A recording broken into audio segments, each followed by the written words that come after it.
Fermentation effect during beer fermentation. How wort evolved into fresh and tasty beer.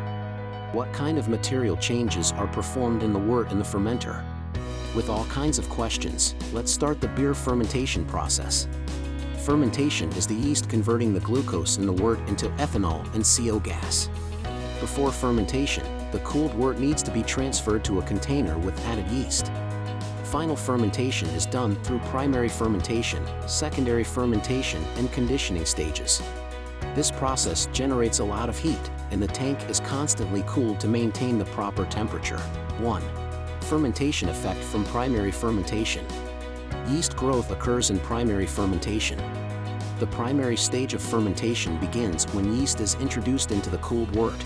Yeast quickly uses available oxygen to produce an important compound for culture expansion. When the oxygen disappears, the yeast switches to the anaerobic stage. Most of the wort sugar is reduced to ethanol and carbon dioxide. 2. Fermentation effect produced by secondary fermentation. Diacetyl reduction occurs during secondary fermentation. Secondary fermentation refers to the stage of fermentation after most of the sugar in the wort is consumed. Fermentation rate drops dramatically and most of the sugar is eventually used up.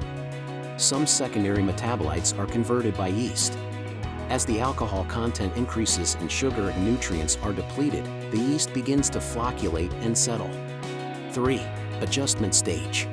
This stage is when final gravity is reached and the tank cools to refrigeration temperature, 31 to 38 degrees Fahrenheit, 0 to 3 degrees Celsius. Yeast continues to flocculate and settle, reducing various undesirable flavor compounds to condition the beer. The effects of the conditioning phase include: most of the yeast is removed from the beer, reducing the alcohol-stimulating taste.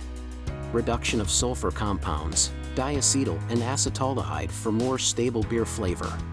The above is the relevant content of the fermentation process in craft beer. Feel free to browse our news blog and discuss with us.